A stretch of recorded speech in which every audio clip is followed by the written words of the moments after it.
భద్రాద్రి రామయ్య సన్నిధిలో ఘనంగా నిర్వహించిన శ్రీరామనవమి తిరు కళ్యాణ బ్రహ్మోత్సవాలలో భాగంగా గరుడ నివాసం అర్చకులు వైభవంగా నిర్వహించారు. సీతారాముల కళ్యాణానికి జరిగే బ్రహ్మోత్సవాలలో ఎలాంటి విఘ్నాలు కలగకుండా ఆలయానికి రక్షగా శ్రీ మహావిష్ణువుని వాహనమైనటువంటి గర్కుమంతుని పటాన్ని ధ్వజారోహణం వేడుకలో భాగంగా ధ్వజస్తంభంపై ఎగరవేశారు.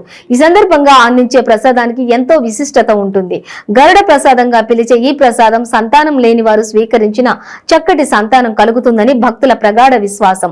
దీంతో మహిళలు ఈ ప్రసాదాన్ని గర్భగుడి ప్రాంగణంలో స్వీకరించారు.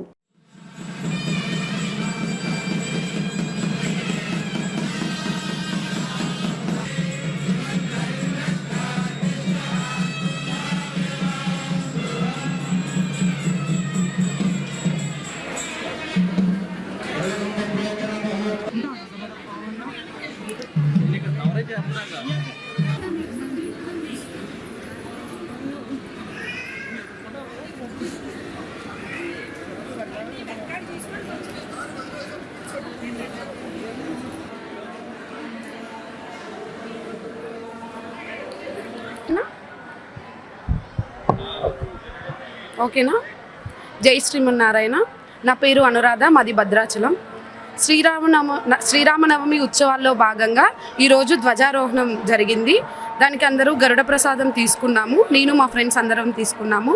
నా పెళ్ళై 5 years అవుతుందండి. ఇది వరకు తీసుకున్న నా ఫ్రెండ్స్ చాలామంది చెప్పారు, ఇక్కడ గరుడ ప్రసాదం తీసుకున్నాక సత్సంతానం కలిగింది వారందరికీ. నేను కూడా అందుకే నమ్మకంతో వచ్చి తీసుకున్నాను. రాములవారి అనుగ్రహం వల్ల సత్సంతానం కలగాలని ఈరోజు ప్రసాదం తీసుకోవడం జరిగింది. మా ఫ్రెండ్ ఇది అనాదిగా వస్తున్న సాంప్రదాయం కూడా. ఈరోజు మా గురువుగారు అయినటువంటి మురళీకృష్ణమాచార్య గారు వారు చెప్తూనే ఉంటారు, ఎవ్రీ ఇయర్ మాకు శ్లోకం కూడా చెప్తారు. రామభక్తైక శరణం రామార్చనం పరం సదా కుల సంరక్షణార్థాయ దేహిపుత్రం అకల్మషం. జై శ్రీరామం. ఆపదాపహర్తారం దాతారం సర్వసంపదాం లోకాభిరామం శ్రీరామం భూయో భూయో నమామ్యహం. శ్రీ రఘునందన పరబ్రహ్మణే నమః. జై శ్రీరామ్. విశేషంగా ఈ శోభకృతనామ సంవత్సరంలో శ్రీరామనవమి ఉత్సవాల్లో భాగంగా నేడు మొదటి రోజు ధ్వజారోహణం జరిగింది.